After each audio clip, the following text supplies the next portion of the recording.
Dans les couvents, il y a plein de choses. Surtout quand on te dit qu'on reçoit un père supérieur qui viendra au couvent. Et si c'est toi qu'on choisit pour arranger la chambre, dis-toi que c'est toi la proie de ce père supérieur. Moi, j'étais entrée dans le couvent en étant vierge. Par après tout ce que j'ai vécu, je suis devenue déviergée dans les couvents jusqu'à ce que je me suis tombée aussi enceinte. Je connais une clinique spéciale qui est du côté de Lyon, dans laquelle on reçoit des religieuses. Il y a un pavillon qui est réservé à ça. Alors elles peuvent soit faire des accouchements sous X, soit des accouchements avec où elles gardent l'enfant.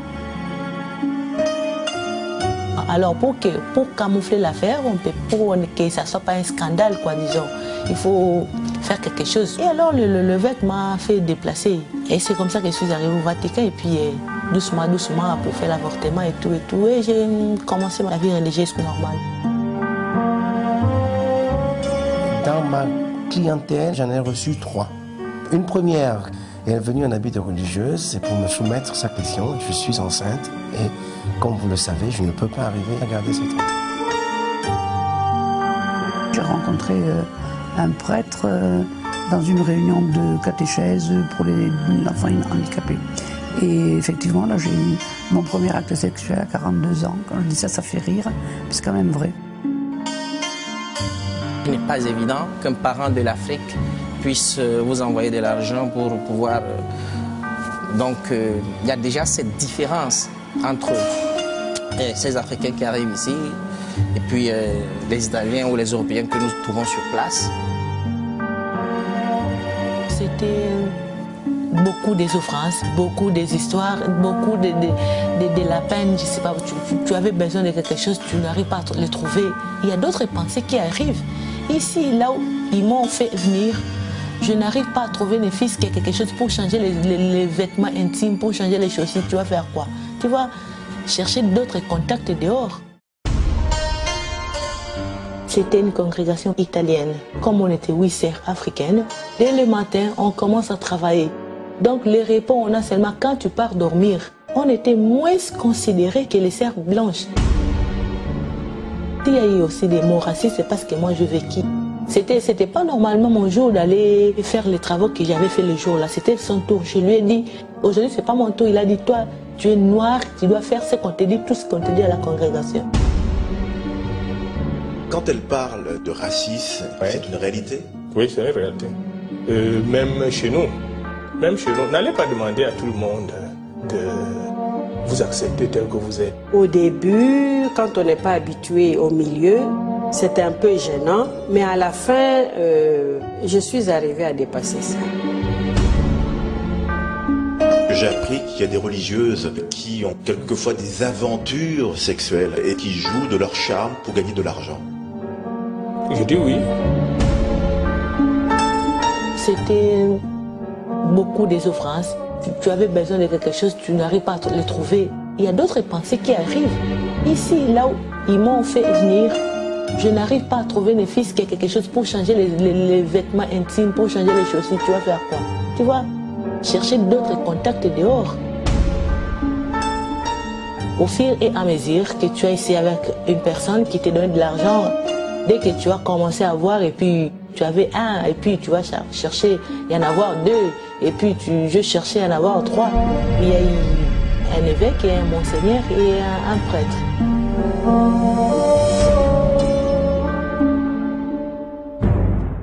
Raciste envers quoi? Envers les Noirs d'Afrique?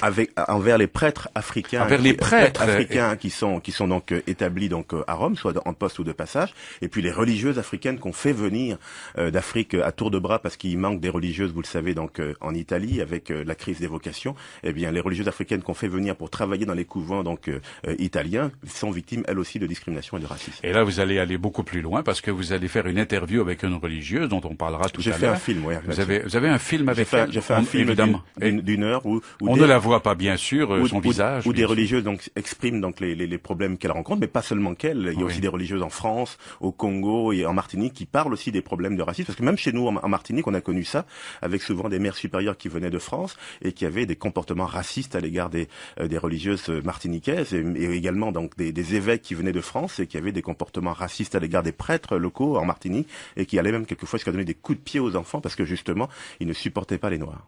Est-ce que vous avez réussi à remonter jusqu'au vieux pape, aux anciens papes, à l'histoire de la religion, à l'histoire du Vatican? Je suis remonté jusqu'à la malédiction de Cham, parce que tout part de la malédiction de Cham. Voilà. Donc Alors, on a beaucoup parlé déjà dans ce... Mais parce que le problème, c'est que nous avons un évêque à Québec qui veut qu'on relise la Bible. Imaginez-vous qu'on lise ce passage. Racontez-nous ce passage que nous lirions ce soir avant que tout le monde en parle. La malédiction de Cham, c'est tout simple. C'est-à-dire que c'est l'histoire de Noé après le déluge, qui se retrouve dans une vigne. Il a trop bu, il rentre dans sa maison, et là il se met tout nu. Et l'un de ses fils, Cham, le voit tout nu. Et à partir de là, donc dans la Bible, c'est ce qui est dit donc à Genèse 10, Cham est maudit.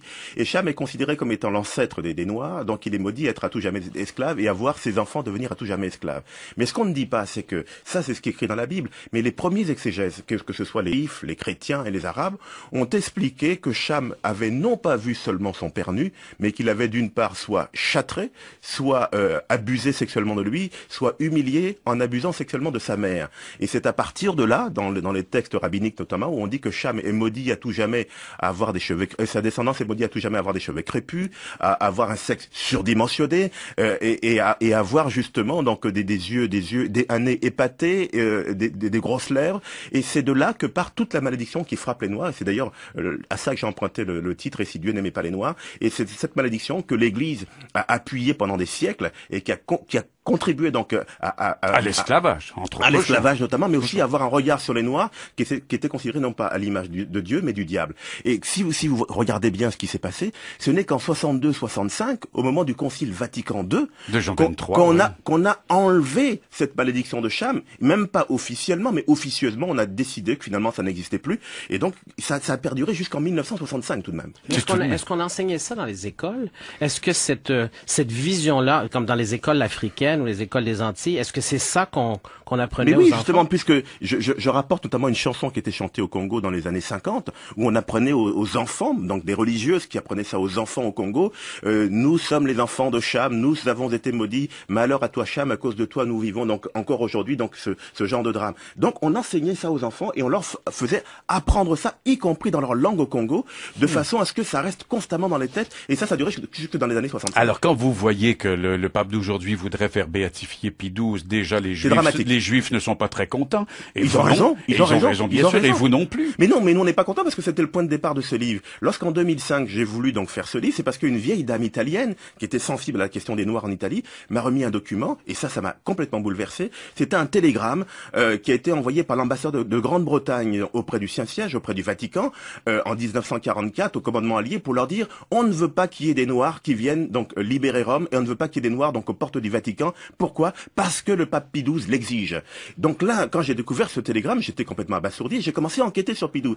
Et je me suis aperçu que c'était pas la première fois qu'il faisait part d'une certaine négrophobie, puisque lorsqu'il était lui-même nonce apostolique donc en Allemagne, entre les deux guerres, et qu'il se trouvait du côté de la Rhénanie, j'en ai parlé dans mon livre Noir dans les camps nazis, avec ces problèmes qu'il y avait avec les Allemands, la honte noire, où les nazis faisaient une propagande insensée contre les Noirs en disant qu'ils étaient coupables de vol et de viol, c'était une propagande exagérée. Eh bien, Pie XII a pris fait et cause pour les nazis en demandant au gouvernement français, en demandant au pape de demander au gouvernement français de faire partir justement tous ces Noirs, tous ces soldats noirs, parce que ce n'était pas supportable qu'ils puissent rester là. Là d'ailleurs, je raconte dès le début du livre une agression qui est survenue donc au Vatican en 2005 contre un prêtre nigérien qui était l'ami personnel de Benoît XVI, et que Benoît XVI a continué donc à avoir des relations, des discussions avec lui, parce que c'était deux grands théologiens, mais il le faisait un peu plus en cachette pour ne pas que ce prêtre soit de nouveau menacé. Donc ils ne sont pas dans la logique des autres papes, mais ils ne sont pas garants de tout ce qui se passe au Vatican, ils ne sont pas garants de tout ce qui se passe dans l'Église, et ce racisme qui peut exister, ils n'ont pas toujours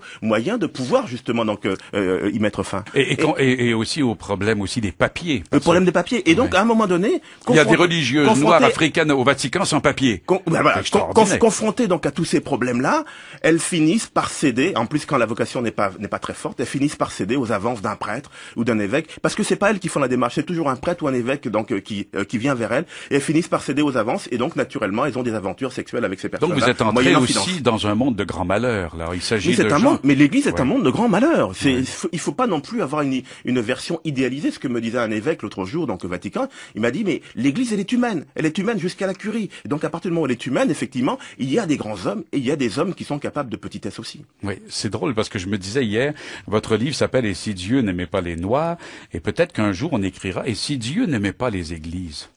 Peut-être, parce que je pense que le problème de beaucoup de catholiques aujourd'hui, et je le vois bien, on a du mal à discuter avec eux parce qu'ils sont toujours dans le dogme, c'est qu'ils font pas la distinction entre l'Église et la foi. La foi est une chose personnelle, qui est un rapport avec Dieu, qui est un rapport qui peut être très fort, et d'ailleurs, un livre comme ça ne doit pas bouleverser tous ceux qui ont une véritable foi. Et puis l'Église, elle est humaine, je le répète encore, et à partir du moment où vous concevez qu'elle est humaine, vous devez concevoir aussi qu'elle est capable de failles. Et vous disiez tout à l'heure par rapport aux sans-papiers, il y a aujourd'hui au Vatican une centaine de prêtres africains qui sont sans papier. Mais sans papier, comment se fait-il? Mais oui, parce que ce qu'on ne sait pas, c'est que on demande à tous les prêtres du monde, quelquefois, de venir faire des formations donc de théologie pour approfondir leur connaissance, de venir faire des formations donc au Vatican à Rome et donc à l'université. Et donc pour les Africains qui viennent là et qui n'ont pas beaucoup d'argent, qui ont une petite bourse de 400 € pour pouvoir vivre, acheter, se loger et se nourrir, ils n'arrivent pas quelquefois à s'en sortir. Et qu'est-ce qu'ils font? Comme me disait un prêtre, comme leur McDo à eux, les prêtres, ce sont les messes. Eh bien, ils vont dire des messes à droite à gauche toute la journée. Une messe leur rapporte 50 €. Et donc, à force d'aller dire des messes, eh bien, ils vont pas en cours. Donc, au bout de 2 ans, ils n'arrivent pas à valider leur diplôme. Et plutôt que de rentrer chez eux, ils décident de rester donc en Italie. Et là, ils deviennent sans papier puisqu'on les met à la porte. Mais ici, Monsieur Billet, on voit des évêques, des prêtres africains noirs venir travailler à Montréal. Oui, parce qu'il n'y a plus de vocation. Parce qu'il n'y a plus de vocation. Même Richard Garneau va plus à la messe et à la confesse. Oui, mais le problème qui se pose, et ça on le dit pas, l'Église, elle institue cette discrimination encore plus loin, puisque vous avez des prêtres que vous faites venir, et naturellement, c'est bien parce que ça permet de montrer que l'Église est universelle, mais elle n'est pas si universelle que ça, parce qu'aujourd'hui, qu'est-ce que vous constatez? Il y a des évêques et des cardinaux européens, voire, disons, blancs, en Afrique, mais vous n'avez pas le droit d'avoir des évêques et des cardinaux noirs au Canada ou en France ou en Italie. C'est quand même pas normal, c'est une discrimination. Oui, oui.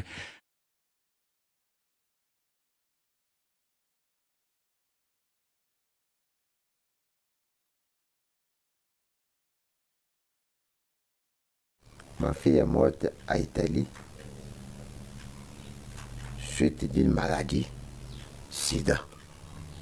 Elle était religieuse.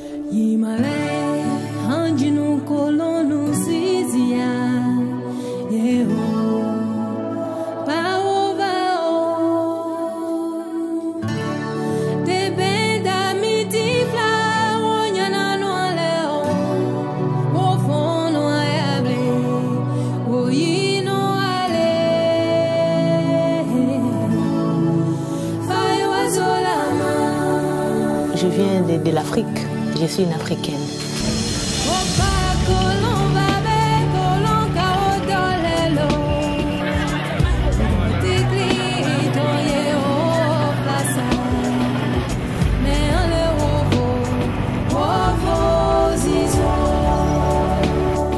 Quand moi, j'étais encore petite, quand je grandissais, la façon dont je voyais la vie religieuse, j'admirais les religieuses, j'admirais. C'est ça doucement, la façon d'admirer, qui m'a poussé à me faire aussi comme eux. Par après tout ce que j'ai vécu, je suis devenue dévergée dans les couvents par les religieux, les histoires, et puis jusqu'à ce que je me suis tombée aussi enceinte. Alors pour camoufler l'affaire, pour que ça ne soit pas un scandale, quoi, disons, il faut faire quelque chose. Et alors l'évêque m'a fait déplacer. Et c'est comme ça que je suis arrivée au Vatican, et puis doucement, pour faire l'avortement et tout. Et j'ai commencé ma vie religieuse normale. Dans les couvents, il y a plein de choses. Surtout quand on te dit qu'on reçoit un père supérieur qui viendra au couvent. Et si c'est toi qu'on choisit pour arranger la chambre, dis-toi que c'est toi la proie de ce père supérieur. Dans certains pays d'Afrique, des sœurs se sont plaintes d'avoir été forcées à avoir des relations sexuelles avec des prêtres. C'est vrai. Mais dans d'autres cas, ces relations n'étaient pas forcées et des religieuses ont pu tomber amoureuses de prêtres. Il y a les deux. Le vrai problème, c'est qu'en Afrique, il y a peu de contraception. Donc, certaines de ces religieuses sont tombées enceintes, comme on dit. Alors que dans d'autres continents, ces relations peuvent avoir lieu sans qu'il y ait un bébé à la suite. En bel grand sillage, les chacanons, Ghana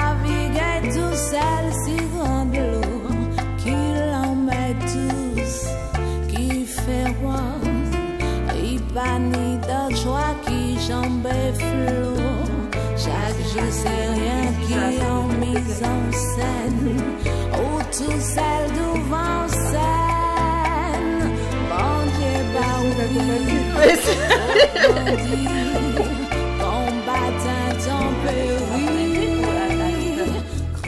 Au couvent, j'ai entendu dire qu'une religieuse qui exerçait la profession d'infirmière a succombé au charme d'un médecin. Elle a été enceinte et quand la supérieure de sa communauté a découvert sa grossesse, elle l'a renvoyée. Dans ma clientèle ou dans ma propre expérience, j'en ai reçu 3.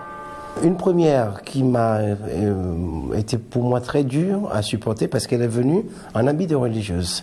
J'étais tout jeune à l'époque, je venais juste de m'installer il y a à peine 1 an.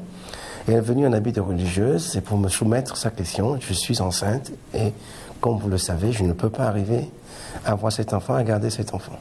Et ça m'a été pour moi un traumatisme terrible d'examiner cette religieuse d'abord sur le plan gynécologique, j'étais jeune, j'avais 32 ans, et surtout de lui proposer un avortement éventuel que je n'ai pas fait. Je l'ai envoyé donc chez un collègue gynécologue qui faisait des avortements à l'époque de manière illégale, mais le faisait proprement mieux que on le faisait en ville ailleurs. Donc ce collègue l'a prise en charge et a pu résoudre son problème. Parce que le grave problème de ces religieuses enceintes, c'est qu'elles ne peuvent pas rentrer dans un système normal d'IVG, qui est public, avec toute la publicité qu'on sait. La deuxième que j'ai reçue, il y a à peu près 15 ans, à peu près, oui, c'est ça, à peu près 15 ans, qui est venue seule, également, pour me dire qu'elle est enceinte. Et la troisième, il n'y a pas très longtemps. C'est une consultation qui est très silencieuse, où les non-dits sont plus importants que ce qui est dit. On parle très peu de l'autre, ce que j'appelle l'autre, le géniteur. On ne sait pas qui c'est. On parle très peu des circonstances de cette IVG ou grossesse. Pourquoi c'est arrivé? Est-ce qu'on a pris une précaution? Est-ce qu'on n'a pas pris de précaution? Est-ce que c'est un viol? Est-ce que ça n'a pas été un viol? Est-ce que c'est forcé? On parle très peu de ce problème-là. Pour ma part, ce que je sais de ces trois expériences que j'ai, c'est que pour les 3 en tout cas, ça n'a pas été un viol. Ça a été un accident dans un parcours régulier. En France, qu'est-ce qui arrive lorsqu'une religieuse tombe enceinte? Je connais une clinique spéciale qui est du côté de Lyon, dans laquelle on reçoit des religieuses. Il y a un pavillon qui est réservé à ça, dans lequel on reçoit des religieuses. Alors elles peuvent soit faire des accouchements sous X, soit des accouchements avec où elles gardent l'enfant. Mais de la même manière, elles doivent quitter leur congrégation parce que la congrégation ne les reçoit pas. Je n'ai Dieu que pour toi. Je n'ai pour Dieu que toi, tu le sais. Mais ce soir, je flanche un peu. Ce monde-là me fout le cafard. Donne-moi la force d'accepter ce que je peux pas changer. J'ai joué de la flûte, mais ils m'ont chassé à coups de pied. Alors j'ai joué de l'insulte et là ils m'ont tous acclamé. Debout comme un seul homme, debout comme une seule femme, ils se sont mis à danser. J'avais rencontré une religieuse qui me faisait la classe quand j'étais toute petite fille et je la trouvais assez idéale. Alors je me disais, quand je serai grande, j'aimerais être comme ça.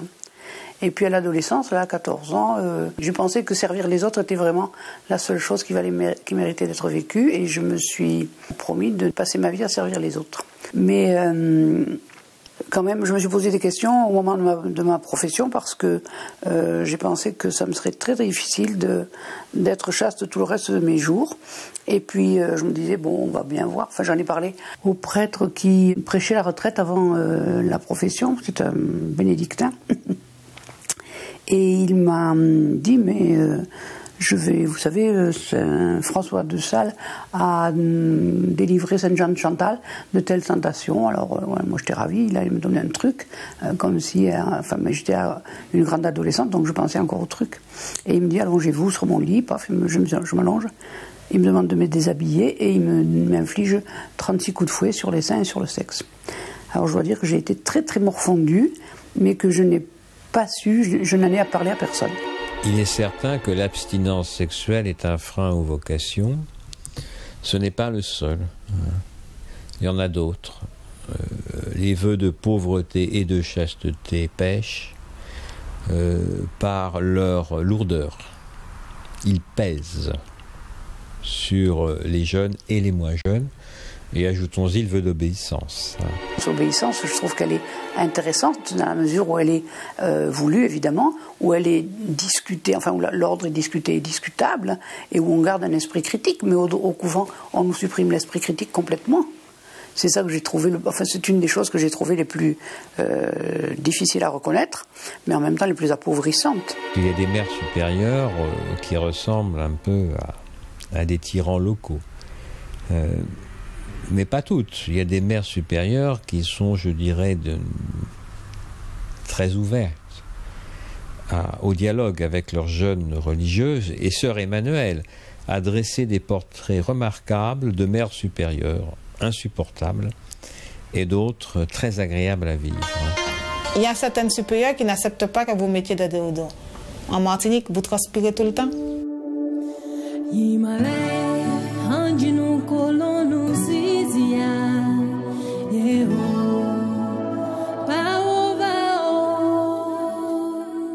C'était une congrégation missionnaire. J'étais une religieuse dedans, une congrégation italienne qui avait une maison de repos. Donc dans cette maison de repos, il y a eu beaucoup de personnes âgées qui étaient dedans. Il y a d'autres qui n'avaient pas de famille, il y a d'autres qui avaient de famille, mais c'était les sœurs, nous les sœurs, les religieuses qui s'occupaient de... On change 3 fois par jour, matin, midi, soir, et puis il faut donner de piqûres à manger et tout. Donc on faisait tout. Comme on était 8 sœurs africaines, dès le matin, on commence à travailler. Donc les repos, on a seulement quand tu pars dormir. On était moins considérés que les sœurs européennes, que les sœurs blanches. Donc ce que nous faisions, c'était plus pur que ce qu'elles faisaient. Et aussi, c'était dans les travaux, mais ce n'était pas comme nous faisons, dans les petites choses des computers, préparer les petites choses de prière, des choses pour arranger le menu du repas, un peu des choses comme ça. Mais ce que nous faisons, donc, c'était trop dur. Il était évident que lorsque nous arrivons, disons les séminaristes africains, il y avait une espèce de stratification de couches sociales, disons, voilà. Et le séminariste occidental, le séminariste, disons, asiatique, le séminariste africain, et puis c'était une espèce de pyramide. Il y a eu aussi des mots racistes, c'est parce que moi je vécu une de mes concerts qui m'a incité. Bon, il y a eu un peu de compréhension. C'était pas normalement mon jour d'aller faire les travaux que j'avais fait le jour-là. C'était son tour. Je lui ai dit, avec beaucoup avec la tendresse, quoi. Aujourd'hui, ce n'est pas mon tour. Il a dit, toi, tu es noir, tu dois faire ce qu'on te dit, tout ce qu'on te dit à la congrégation. Il y a une sœur âgée qui m'a raconté, quand elle était novice, la mère supérieure faisait travailler les sœurs noires et les sœurs européennes, les blanches, elles étaient considérées comme des reines. Elles étudiaient, elles étaient servies, quoi. Elles se faisaient servir par les Noirs. Il ne faut pas mettre l'Église à côté de la société. L'Église est intégrée à notre société. Et notre société est marquée par justement la colonisation. Elle est marquée par des rapports blancs-noirs, marquée par des rapports de pouvoir entre ceux qui savent et qui viennent d'ailleurs, et puis ceux qui sont ici et qui doivent recevoir. J'ai rencontré des prêtres qui considéraient que les nègres, il fallait les traiter à coups de pied.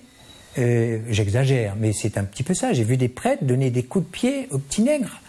j'ai vu des gens, des prêtres d'un certain âge, d'une certaine culture, considérer les Martiniquais qui commençaient à devenir de plus en plus nombreux dans le clergé, considérer certains prêtres comme des minus, et leur faisant faire des tâches qui étaient des tâches de courir à droite à gauche, de remplacer à droite à gauche. Bon, ce n'était pas... c'était peut-être à l'époque acceptable, mais je me souviens très bien, dans les années 60-70, où un certain nombre de prêtres se sont rebellés, qui se sont opposés à notre évêque de l'époque, c'était Monseigneur de la Brunelière, et pour dire qu'ils méritaient le respect et qu'ils n'étaient pas là pour être considérés comme des sous-produits. Pour la santé, c'était aussi un problème. Donc, quand tu tombes malade, tu dois travailler. Tu es là pour travailler. Si tu tombes malade, qui va faire ton tâche pour qu'il te soigne comme il faut? C'était pas rapidement. Tandis que une petite chose, la fièvre, ils sont comme ça sous les lits, couchés, tellement bien dorlotés, tellement bien contrôlés, quoi. Tandis que nous, tu tombes malade. Tu tombes malade. Il faut avoir du courage, chercher là où il y a la spirit toi-même. Il faut chercher, c'est aussi un problème. Je n'ai Dieu que pour toi. Je n'ai pour Dieu que toi, tu le sais. Est-ce que vous en parliez entre vous de sexualité? Non, jamais. Jamais. Tabou. Autrefois, par exemple, l'hygiène dans les couvents féminins, mais aussi masculins, était extrêmement faible parce qu'on avait toujours peur qu'en se lavant le corps, les religieuses découvrent leur sexe. On était très prudes, hein. C'était, vous voyez, les années 1950, on était très prudes. Imaginez-vous qu'on n'a pas eu de douche, il n'y avait pas de douche, ça n'existait pas. On a eu des douches sans doute à partir de 1958 ou quelque chose comme ça. Hein. Et jusque-là, donc, on se lavait très pudiquement. On ne pouvait se laver que sans quitter sa chemise. D'une manière générale, les religieuses, les religieux, et pas seulement dans le christianisme, mais aussi dans le bouddhisme, sont des personnes qui ne connaissent pas bien leur corps. Et que l'éducation qu'on avait au couvent par rapport à la chasteté était vraiment mince. La seule chose qu'on nous a dite au moment de nous parler de la chasteté, on nous a dit vous ne connaîtrez pas les plaisirs du mariage, mais vous n'en connaîtrez pas les grandes souffrances. Terminé. Donc, il fallait que chacune se débrouille avec ses moyens, quoi. Moi, j'ai essayé d'oublier tout ça et je me suis lancée à corps perdu dans mon travail. En ce qui concerne la chasteté, je veux dire que je n'ai pas eu de soucis par rapport à ça. Mais je tiens à souligner un point. Une femme reste toujours une femme, avec ses envies, avec ses angoisses, avec tout ce qu'elle est. Elle est pleinement femme. C'est pas parce qu'on est religieuse qu'on est diminué en quelque part. Mais on a une vie tellement remplie, tellement donnée, tellement vouée au Seigneur un petit peu, parce que c'est ce qu'on cherche dans la vie religieuse, c'est servir Dieu avant tout. Et cette vie, elle est tellement pleine qu'au fait que le vœu de chasteté, c'est pas un problème, parce que même si on a des attraits, même si on a des envies, mais ces envies-là sont présentées au Seigneur, et je veux dire que ça passe. Je veux pas dire que ça passe comme une lettre à la poste. On les gère, on arrive à gérer ses envies. Comment est-ce qu'elles assouvissent ce désir? Souvent, c'est la masturbation, et ça, elle nous en parle. Elle nous en parle. Un certain homme nous en parle de manière très claire, pour nous demander est-ce que ça entraîne des maladies, est-ce que c'est mauvais. On en discute clairement et on tend souvent à les rassurer que la masturbation, comme on le croit souvent, n'entraîne pas des cancers, des choses de ce genre. Donc elles sont rassurées sur ce point. La chasteté, encore une fois, c'est une manière de concevoir le rapport que l'on a avec soi, avec soi-même, avec son corps, avec sa vie, avec sa sexualité, et le rapport, la manière de voir le rapport que l'on a avec les autres et lui donner du sens. Donc, si on se base uniquement sur le geste, un acte précis, fermé sur lui-même, alors c'est une catastrophe. Alors on peut dire oui, il ne respecte pas la chasteté, mais il peut y avoir des gens qui respectent leur chasteté, même s'il leur arrive de se masturber. Alors, ce que je dis là, est quelque part provocateur, parce que ça ne correspond pas du tout à ce que notre Église souhaite. Mais le rôle de cette Église, c'est précisément d'ouvrir les choses vers une utopie, de pousser les hommes à aller beaucoup plus loin de chercher à être meilleur, de chercher à être bon. Et lorsque la chasteté peut aider quelqu'un à s'ouvrir, à s'enrichir et à se donner aux autres, tant mieux. Mais parfois, la chasteté ne s'ouvre pas dans cette dimension-là, et parfois vous faites de vous des gens aigris, des gens qui sont mal dans leur peau, et des gens qui se culpabilisent, et qui, dans cette culpabilité-là, il n'y a pas d'épanouissement. Il y a un autre problème qu'il faut bien soulever, qui est celui de l'âge des religieuses ayant des désirs. On peut penser aux religieuses d'âge mûr. Et à ce moment-là se pose un autre problème, c'est celles qui ont le regret de ne pas avoir d'enfants. Peut-être pour une femme, ne pas avoir d'enfants parce qu'on est entré au couvent, c'est un sacrifice au moins aussi grand que de ne pas avoir d'homme. Je me disais que certainement un jour j'aurais envie d'avoir des enfants parce que bon, j'avais quand même eu tout le temps des enfants autour de moi, que ce soit à la maison, mes petits frères et sœurs et puis les neveux qui commençaient à être là, mais ça me paraissait très difficile.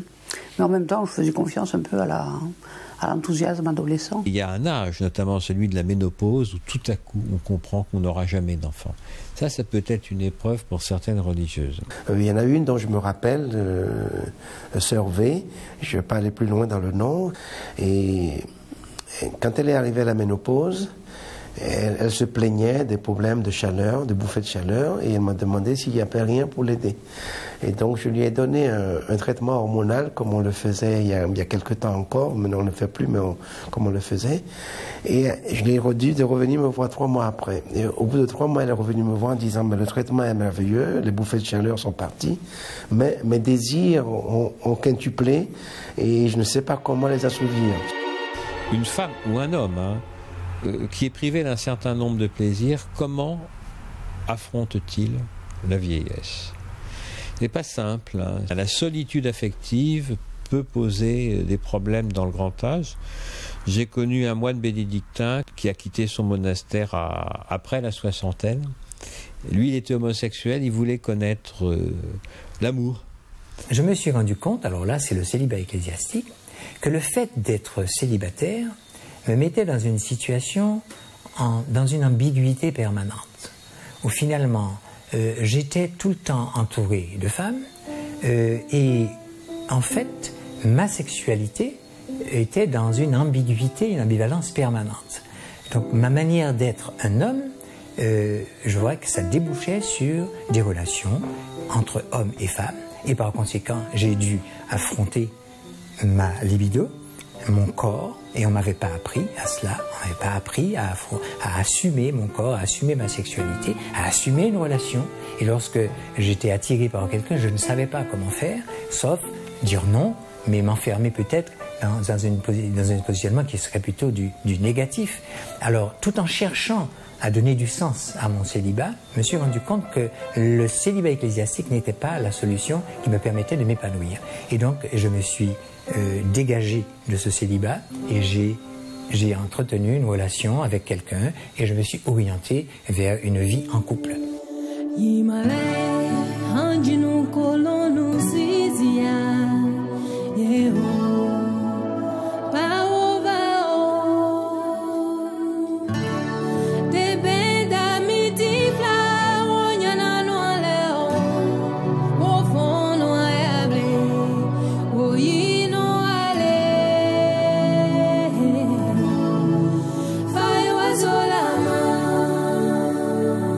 Les sœurs italiennes et même les travaux qu'elles ne peuvent pas faire, c'est ça qu'ils cherchent le filles en Afrique, les sœurs en Afrique, les jeunes sœurs en Afrique, pour qu'ils viennent faire les travaux qu'elles-mêmes ne peuvent pas faire ça.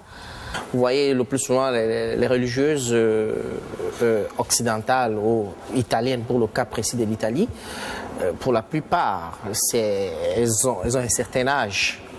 Et les jeunes qui arrivent de l'Afrique, bon, il y a une question de conflit de génération. Et ce n'est pas toujours évident de le gérer de manière si facile, non? Au départ, on nous avait dit que nous venions dans la vie religieuse, nous allons être bien sur tous les plans économiques, les plans spirituels, donc tous les plans, disons. C'est trop facile à dire parfois, non? Que beaucoup viennent pour des raisons économiques.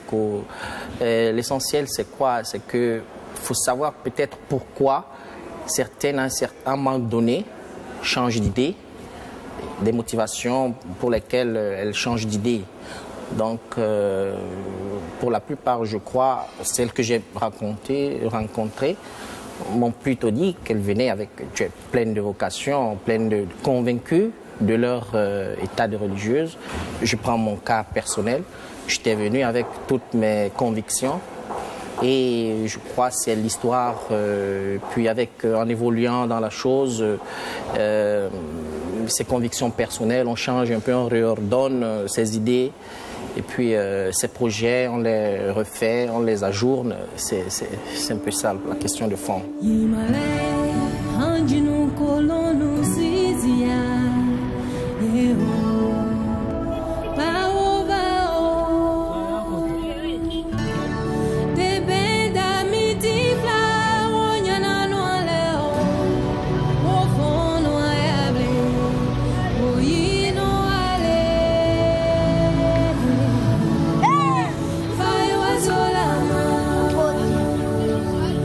La vie religieuse, c'est une vocation. Tout comme le mariage est aussi une vocation. Si vous vous mariez ou vous vous êtes marié avec l'idée de divorcer un jour, à quoi bon vous marier? Alors, nous entrons au couvent et quand nous entrons au couvent, c'est pour y rester définitivement. Mais il peut y arriver que pour l'une ou l'autre chose, on quitte le couvent. D'ailleurs, c'est dit dans la Bible. Beaucoup sont appelés et peu sont élus. Je vous salue Marie, pleine de grâce, le Seigneur est avec vous. Vous êtes bénie entre toutes les femmes et Jésus, le fruit de vos entrailles, est béni.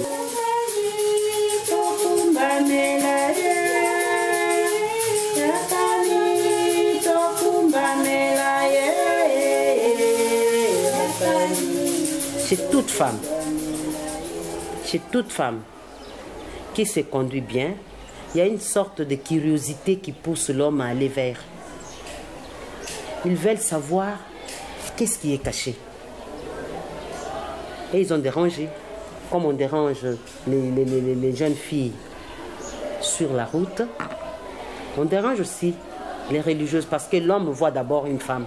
L'homme étant ce qu'il est, hein, même s'il vous voit habillé en voile, en pagne, tout ça, il vous appelle ma soeur, mais il vous drague en même temps. Je ne suis pas faite pour cela. Ça se limite là.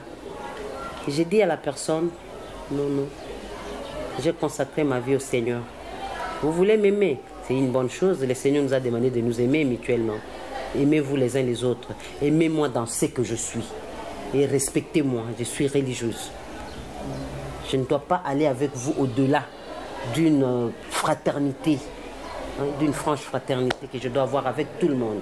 Et ça, c'est par mon vœu de chasteté où je dois considérer toute personne comme mon frère, comme ma sœur. Moi, c'était un électricien qui est venu à l'église et puis j'étais là, il me disait, mais une belle religieuse comme toi, comment ça, tu es de Saint-Pierre, je ne t'ai pas connue avant, mais où tu étais, comment tu as fait pour entrer là, tu me plais, moi je voudrais me marier avec toi, comme ça. Et puis chaque fois, et à un moment, ça m'a agacée. Dans ma consultation, je vois d'autres religieuses qui viennent me voir pour leur suivi gynécologique. Et je peux dire et témoigner que la plupart, la grande majorité sont vierges. Quand nous sommes partis, on nous a dit, on a entendu dire que c'est parce qu'on est enceinte qu'on est parti. Et pas pour n'importe qui, pour un homme marié. Ce qui veut dire qu'on a commis l'adultère. Vous savez, les ragots, c'était le scoop de l'année. Nous étions le scoop de l'année, surtout les deux en même temps. Mais jusqu'à maintenant, l'enfant, il n'est pas né. Hein.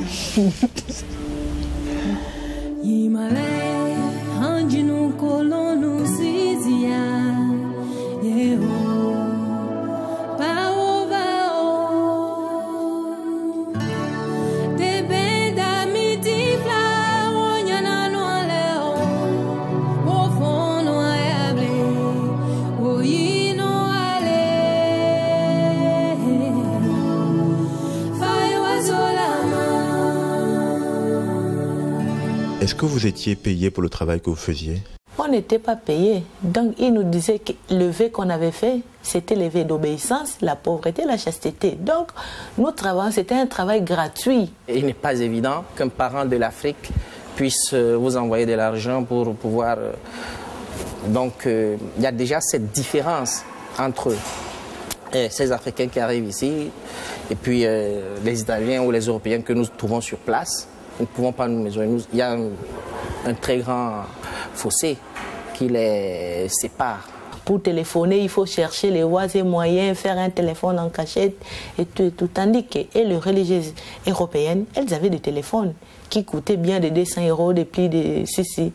Et nous, on portait des choses usées déjà, que les choses usées, puis des voiles qu'on mettait pour eux, ils toujours étaient propres. Et comment s'est fait le glissement à partir de ce que vous vivez dans la congrégation pour arriver vers les hommes? C'était beaucoup de souffrances, beaucoup des histoires, beaucoup de la peine. Je sais pas, tu avais besoin de quelque chose, tu n'arrives pas à le trouver. Il y a d'autres pensées qui arrivent. Ici, là où ils m'ont fait venir, je n'arrive pas à trouver ne fils que quelque chose pour changer les vêtements intimes, pour changer les chaussures. Tu vas faire quoi? Tu vas chercher d'autres contacts dehors. Donc c'est tout ça qui vous a emmené petit à petit à la prostitution? Effectivement. C'était un jour, on s'est rencontrés avec un évêque. Moi, j'ai expliqué mon problème, la souffrance. C'est qu'on vit dans les couvents. Et puis moi, j'ai exposé mon problème doucement, doucement. On commence à avoir un peu de contact, oui, de temps à autre. Si on te laisse sortir, tu sors et puis on se voit. Et doucement, doucement, c'est ça qui ça. Vous a fait des avances? Effectivement, oui, effectivement. Et vous le rencontriez où? On s'est rencontrés en dehors de la communauté, disons, en dehors de la communauté. Et c'était facile de sortir? Oui, c'était facile parce que quand toi, tu finis la tâche de la communauté, que tu as bien arrangé aussi ton programme, que tu vois que tel jour j'ai un rendez-vous avec une personne et puis ça passait. Et comment il se comportait avec vous?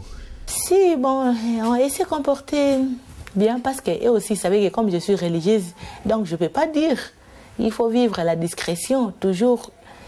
Il ne faut pas dévoiler des trucs de l'église parce que les choses de l'église, on consomme l'église, on le met toujours dedans. Donc il me disait comme ça un peu, il ne faut pas dire de ces histoires comme ça, il ne faut pas dire. Et puis...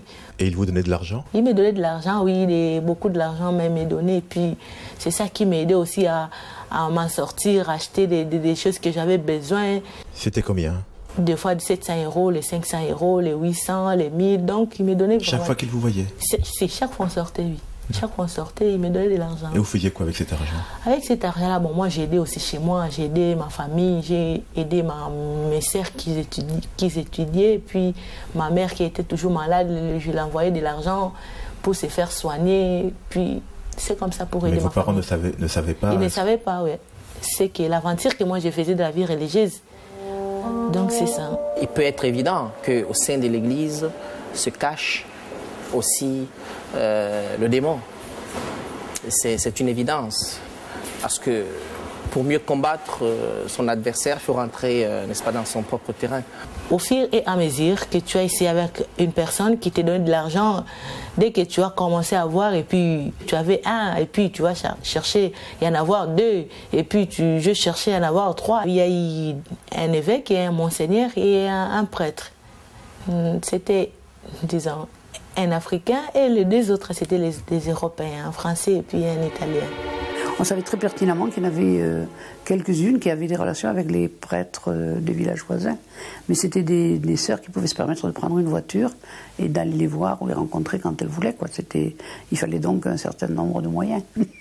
On en riait beaucoup parce que il y en avait une un jour qui se confessait et puis l'aumônier était sourd. Alors il lui disait: vous savez que vous méritez l'enfer? Oui, mon père. Vous savez que vous ne devez pas recommencer? Oui, mon père. Alors on entendait ça du fond de la chapelle, on riait. C'est à partir du IVe siècle et du XIe siècle qu'on a commencé qu'on a décidé que le célibat était... Mais avant, les prêtres étaient mariés, les évêques étaient mariés, et c'est au fur et à mesure qu'on a fini par demander aux prêtres et aux évêques de quitter leurs femmes. C'est grave ça, mais ça c'est une époque. Et après, on a imposé le célibat ecclésiastique en disant: si vous voulez être prêtre, il faut être célibataire. Et on a essayé d'ailleurs de faire un lien avec l'Évangile pour trouver des arguments dans l'Évangile pour justifier le célibat ecclésiastique. Parce que ce n'est pas une petite affaire. de pouvoir dire, voilà, les prêtres aujourd'hui vont se marier, mais comment est-ce qu'on va faire vivre ces gens-là, comment on va faire vivre leur famille, et puis comment est-ce que l'Église va faire face aux problèmes que ça va entraîner sur le plan matériel, sur le plan même, et il y a des prêtres, s'ils se marient, ils peuvent divorcer aussi. Et ils peuvent se remarier, il peut y avoir des familles recomposées. Comment l'Église va faire face à cela alors que l'Église refuse le divorce? Ils disent que le divorce vous met dans un état à côté. Je sais que je suis passée à l'acte avec un prêtre juste à la veille de sortir de mon couvent, 3 mois avant de partir, parce que déjà j'avais posé ma demande, j'avais prévenu ma supérieure que j'allais quitter le couvent. Elle m'avait demandé de réfléchir encore 1 an. Et au cours de l'année, j'ai rencontré un prêtre dans une réunion de catéchèse pour les enfants handicapés. Et effectivement, là, j'ai eu mon premier acte sexuel à 42 ans. Quand je dis ça, ça fait rire, mais c'est quand même vrai. Et jusque-là, j'avais pas du tout recherché, même pas le plaisir solitaire, parce que c'était des choses que ça me venait pas à l'esprit, quoi. J'étais très dans mon action tout le temps, et c'est seulement quand j'ai été très mal par rapport à l'autorité, parce qu'en fait, je suis sortie du couvent non pas par rapport à la chasteté, mais par rapport à l'autorité. J'étais déjà dans le dégoût de la vie religieuse, donc j'avais déjà vraiment l'intention de partir. J'avais déjà demandé de me chercher un appartement, et là, je vais dire ça. Je suis tombée sur un homme qui est venu rendre service, faire des petits travaux, et puis bon. Ça a commencé comme ça. Et on a cheminé ensemble, et jusqu'à ce qu'on concrétise notre amour par le mariage. Je pense qu'il ne faudrait pas que les gens se mettent à juger ceux qui, demain ou aujourd'hui, ont décidé de changer, comme les religieuses qui ont décidé de changer. Si elles ont changé et qu'elles pensent qu'il faut entretenir une autre manière d'être ou faire en sorte qu'elles vivent autre chose, il ne faut pas qu'elles soient rejetées, exclues, jugées et considérées comme des renégats, que ce soit des prêtres, que ce soit des religieuses. Il faudrait que justement, dans le cadre de notre Église, ce soit considéré comme faisant partie de la réalité, et que les personnes qui ne peuvent pas vivre une vie de célibataire puissent chercher à vivre autrement, même s'ils sont prêtres, même s'ils sont religieuses, qu'ils puissent vivre autrement leur mission que dans le cadre du statut ecclésiastique.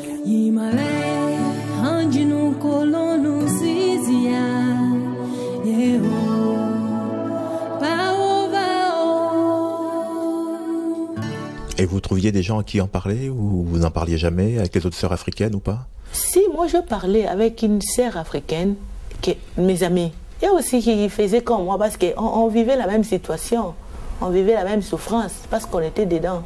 Et il y en avait aussi d'autres religieuses européennes qui faisaient ça, mais avec beaucoup de discrétion, que personne ne peut savoir que c'est comme ça l'Église. Quand tu fais quelque chose, il faut savoir bien faire pour que ça ne soit pas un scandale. Mais comment vous l'avez su? Parce qu'un jour, dans la communauté, une maîtresse à moi, une sœur italienne, une supérieure, disant qu'elle était au téléphone. Et moi, en partant dans la chambre, je suis passée à leur couloir. Bon, j'étais un peu curieuse. Moi, j'ai pris le téléphone, j'ai dit c'est pour la curiosité, le deuxième téléphone. Et j'ai mis dans l'oreille pour entendre. Et j'attendais qu'elle parlait des paroles d'amour avec. C'était la voix d'un homme. Je crois que le Vatican, dans ses murs, connaît des problèmes de cet ordre qui ne sont pas très brillants, mais en même temps, il continue à maintenir le feu de chasteté pour les prêtres, les religieuses, etc. Enfin, il y a des aberrations qui sont vraiment très lourdes pour ceux qui les vivent, quoi. Quand on pense naturellement donc à tout ce qui est prostitution, à la sexualité, on pense aussi aux risques et aux maladies qu'il peut y avoir. On pense notamment au sida. Est-ce qu'il y a eu des religieuses qui ont été contaminées ou qui ont eu des problèmes de ce genre? Effectivement, dans mes concerts, 3, elles ont été victimes de sida. C'était un problème grave. Bon, comme ce sont des choses qui se passent entre nous, on ne peut pas le dire. Et ces religieuses-là, qu'est-ce qu'elles sont devenues? Elles sont mortes. Elles ne sont plus. Et puis dès qu'on a su qu'elles étaient atteintes, on les a directement fait retourner au pays. Pour que ça ne soit pas une chose scandale quoi, dans l'église. Et c'était comme ça.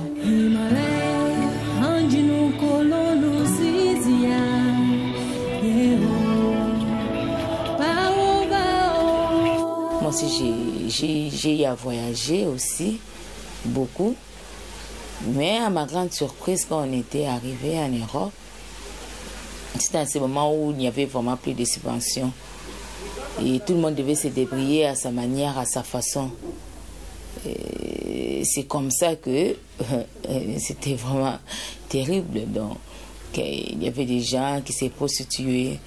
Je prends même l'exemple de cette sœur aînée-là. Vraiment, elle servait de vitrine pour tout homme qui venait. Moi, vraiment, je ne pouvais pas marcher dans cette voie-là. C'était vraiment pas très bien pour la sœur aînée, parce qu'elle a eu être contaminée par le VIH-Sida. Vraiment, c'est très pénible. Ma fille est morte, puisqu'elle n'a pas entendu ce que je lui avais parlé. Elle est allée pour étudier, elle a commencé à faire des bêtises. Elle a commencé ici au Congo, service religieux. Quand il a terminé, là, il est parti à Italie pour aller continuer. Je pensais qu'elle est allée pour étudier, mais elle est allée faire d'autres choses. J'ai appris par leurs amis qu'il faisait d'autres vies, à gauche, à droite, c'est-à-dire qu'il est allé chercher les hommes. Mais moi, je me suis dit, une sœur, il ne peut pas faire des choses comme ça. Religieuse, il ne peut pas faire des choses comme ça. Après, quand il est venu ici, on lui a admis, elle est morte, on lui a enterré. Je n'ai pas aimé le soutien de leurs collègues, l'endroit où il était malade, à Italie. Il peut y avoir des choses, nous connaissons dans l'histoire de l'Église, mais cela ne veut pas dire qu'on doit généraliser. Actuellement, on a parlé de la pédophilie, par exemple, en Europe, parmi lesquelles on a trouvé par-ci, par-là, le visage d'un prêtre, par exemple. Cela ne voudrait pas dire que tout le monde fait la même chose.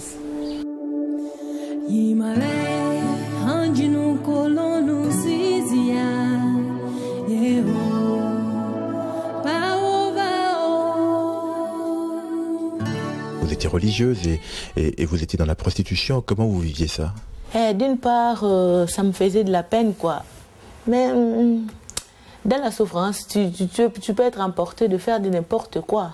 Si tu ne trouves pas les chemins pour s'en sortir, tu regardes gauche, droite, tu ne trouves rien, tu vas faire quoi? Tu peux faire de n'importe quoi. Quand on est jeune séminariste ou jeune religieuse, il est évident que l'un ou l'autre soit approché par un homme ou une femme. Mais je crois en fait que c'est une question personnelle, une question de formation, de caractère et puis d'éducation de tout un chacun. Et il y en a qui repoussent, qui bloquent absolument cette tentation, je l'appelle comme ça parce que c'en est une, puisque c'est deux idéaux différents. Dans la vie religieuse, il y a tant de choses encore. C'est encore en cachette, on ne peut pas faire sortir. Mais doucement, doucement, les choses, ça sortira. Parce que la vie religieuse, nous ne vivons pas la chasteté, y compris entre nous les femmes. Est-ce qu'elle vous avoue quelquefois des cas d'homosexualité? Oui. Ça, oui. Nombreux ou pas? Oh, c'est difficile de faire des statistiques parce que là, on est dans des cas individuels. Ça, oui, il y en a qui nous en parlent, oui, bien sûr. Et elles vous disent à quoi c'est dû? Si c'était un penchant naturel ou c'est par la force des choses? Oh, c'est souvent par la force des choses. Par la force des choses, elles sont entre elles. Elles n'ont pas l'occasion de rencontres extérieures. Donc souvent, quand les choses se passent, c'est à l'intérieur de l'institution. Pour l'homosexualité, je peux vous garantir que je n'ai jamais été témoin de rien. Je n'ai jamais rien perçu. Mais quand je suis sortie, après, j'ai reconnu que certaines que certaines personnes, effectivement, devaient avoir des relations homosexuelles. Et après, j'ai su que réellement, il y en avait. Mais pendant que j'y étais, je ne l'ai pas perçu parce que je n'étais pas attentive à ça et que ce n'était pas quelque chose qui m'intéressait particulièrement ou qui me gênait. Mais quand je suis sortie du couvent, j'ai été étonnée moi-même d'apprendre qu'une telle et une telle pouvaient avoir des relations sexuelles. Combien de temps vous êtes resté dans la congrégation et quand est-ce que vous êtes parti et pourquoi vous êtes parti? 3 ans, disons. qui suis restée dans la congrégation, c'est trop. J'étais tellement épuisée, trop fatiguée. Et combiner les doubles vies, j'étais trop fatiguée. Et je me sentais aussi mal. Et j'ai décidé de quitter le couvent. J'en connais plus ou moins 10 religieuses qui ont laissé le couvent. Et pour des raisons bien différentes, l'une et l'autre. Quelques-unes parce qu'elles avaient, c'était des problèmes économiques, elles n'arrivaient pas à satisfaire leurs besoins. D'autres, à cause effectivement des rapports interpersonnels au sein de la communauté et n'arrivant pas à gérer tous ces conflits, elles ont préféré se retirer. D'autres encore, peut-être parce qu'elles n'ont pas été satisfaites, elles n'ont pas été, leur attente n'était pas, disons, le jeu ne valait pas la chandelle, il fallait bien chercher ailleurs, faire autre chose. On est quand même très nombreuses à avoir quitté le couvent, on est 6000 en France à avoir quitté les congrégations, il y a 4000 prêtres, donc on est quand même 10 000 à avoir quitté l'institution, ça fait du monde. Hein. Alors, un peut se tromper, 10 000 c'est quand même difficile, quoi. Et c'est ça qui est un peu effrayant, c'est que ça ne remette pas l'Église en question. Et alors, la chose qui est plus mal, quand une Africaine, tu quittes la vie religieuse comme ça, les sœurs t'arrachent les documents, t'arrachent le papier de séjour et tu es resté tu es devenue clandestine. C'est tout un problème. Tout un problème, disons. Et comment vous en sortez alors? Si tu n'as pas de papier, c'est difficile. C'est difficile, tu es obligé de recourir toujours à un évêque qui pourra t'aider. Parce qu'en plus, l'évêque là ne peut pas t'aider gratuit. Il faut qu'il cherche quelque chose à manger, il faut lui donner ce qu'il te demandera. Le seul boulot qu'elle peut faire, c'est des ménages ou les services de propreté, pour la plupart. Parce que, on va te dire, mais qu'est-ce que tu vas nous apporter comme connaissances technologiques ou techniques? Et puis, bon, ça fait un déphasage au niveau de... Ils ne sont pas habitués à ceci. Il faut se refaire une vie. Ce n'est pas facile. Et beaucoup en sortent un peu dépressés parce qu'il faut reconquérir. C'est comme un enfant qui apprend à peine à marcher. Je faisais des petites choses que... La cuisinière, quoi. J'ai préparé dans un collège des enfants. Et puis, dans des petits jobs que je faisais, quand tu attrapes quelque chose par des connaissances, avec des centres pour le travail, j'ai mis les demandes et puis c'est comme ça. J'ai eu de la chance, parce que comme j'avais une profession et que je l'exerçais, j'ai continué à l'exercer dans le milieu sans que les gens sachent qu'il y avait un changement fondamental chez moi. Ils n'ont pas su. J'étais éducatrice spécialisée et j'avais un beau salaire, mais il y en a beaucoup d'autres pour qui ça a été horrible. Je connais des sœurs qu'on a mis dehors et qui ont passé la nuit dehors avec 1 franc en poche, sans savoir où aller, avec leur costume religieux, sans savoir comment quitter leur costume et en chercher un autre. Affreux. Et j'en ai connu d'autres alors qui ont dû se prostituer pour retrouver pour pouvoir gagner leur vie. J'en connais 3 particulièrement qui se prostituaient du côté de Biarritz et qui... elles n'avaient pas d'autre solution. Elles n'ont pas trouvé d'autre solution. Et aujourd'hui, votre vie, c'est quoi? Donc aujourd'hui, moi, je me suis mariée. J'ai trouvé un bon mari, un Italien. Maintenant, j'ai recommencé la vie. La vie à zéro, quoi. C'est-à-dire, il faut s'adapter à vivre avec le mari et tout. Je n'ai Dieu que pour toi. Je n'ai pour Dieu que toi, tu le sais. Mais ce soir, je flanche un peu. Ce monde-là me fout le cafard. Donne-moi la force d'accepter ce que je peux pas changer. Quand j'ai quitté le couvent, c'est vrai que les hommes, pour moi, c'est pas facile à regarder en face. Hein. Parce que tous les hommes, pour moi, étaient un peu des violeurs, quoi. Parce que ce prêtre-là m'avait blessé dans mon sexe, et puis après, en y réfléchissant, je me disais, je vois pas pourquoi il a eu ce comportement-là. Ça n'a rien changé de toute façon à ma vie, et je ne vois pas comment il a pu se permettre ça, si ce n'est qu'il avait il aurait eu envie d'avoir une relation sexuelle avec moi, c'est tout. Parce que me faire remettre nu sur son lit, et je vois pas trop quel intérêt il pouvait y trouver autrement. Et j'ai eu beaucoup de mal à accepter que des hommes puissent être en même temps des amis ou même qu'un jour ils puissent être des compagnons. Ça, c'est pas possible, j'ai pas pu imaginer ça. Et à votre mari, vous lui avez raconté tout ça ou bien vous n'avez pas voulu? Mon mari, il n'aime pas l'église catholique parce qu'il sait les aventures. Parce que mon mari, lui, il a été aussi sollicité avec un prêtre gay, donc un prêtre italien.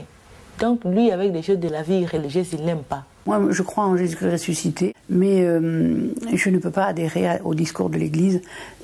Tous les discours que j'entends, enfin pas tous, mais ceux que j'entends, souvent me révoltent, parce que quand j'entends le pape dire à Lourdes que les divorcés ne peuvent plus avoir accès au sacrement, mais qu'est-ce que ça veut dire? Enfin, pour qui Jésus est venu? Est-ce qu'il n'est pas venu pour les plus en difficulté?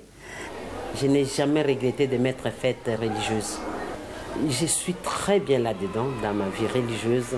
Je l'ai aimée depuis mon enfance et je me retrouve là. Je suis partie parce que ce que j'attendais de la vie religieuse, je ne l'ai pas tellement trouvé. C'est-à-dire que je voulais aller en mission, aller vers les plus pauvres. Je me retrouvais plus à la maison, derrière les casseroles, au travail, derrière un bureau. À la sacristie? À la sacristie. Donc je me suis dit, si c'est ça une vie missionnaire, ce n'est pas la peine. Servir Dieu, on peut le servir aussi en étant laïque. En bel grand sillage, les chacun qu'à naviguer tout seul si grande l'eau, qui l'en met tous, qui fait roi, il banit de joie qui jambe flot. On ne va pas dire qu'il y a eu que des mauvais moments. Il y a eu des bons moments. Il y a des moments que j'ai appréciés. Par exemple, lors d'une fête, on riait, c'était beau. Mais il y a des moments où on en pleure aussi. Le soir, quand on est couché, on n'a pas pu gérer un problème avec la supérieure. On s'est trouvé à peu près, comme je dis entre guillemets, comme une conne. Eh bien, de rage, le fait qu'on ne peut pas répondre, ça s'exprime par les larmes que moi je n'ai tellement versé que maintenant je n'en verse plus. Plus rien ne me fait plus peur maintenant. J'avance, je fonce et j'ai envie d'avancer encore. Je fais partie d'une chorale religieuse et je vis pleinement ma vie de chrétienne. Je me sens bien à l'église. Est-ce qu'avec le recul, quand vous voyez ce que vous avez vécu, vous ne vous dites pas que peut-être que c'est vous qui vous êtes trompé, que vous n'êtes peut-être pas fait pour la vie religieuse? Donc au départ, moi j'ai dit que c'est eux qui m'ont trompé à moi, parce qu'ils m'ont trompé, c'est-à-dire, ce que moi j'ai vécu, je n'ai pas fait ça par ma propre volonté. Ce que moi je pensais de la vie religieuse. Donc, ce que moi j'ai vécu, c'est ça la chose qui était depuis, avant que j'entre dans la vie religieuse. C'était des choses qui existaient depuis. Moi je ne savais pas. Si je savais que la vie religieuse, tu entres dans la vie religieuse en étant pour servir Dieu, pourtant ça devient toute autre chose. Moi, je ne pouvais pas m'engager. Donc, d'une part, je me sens tellement offensée.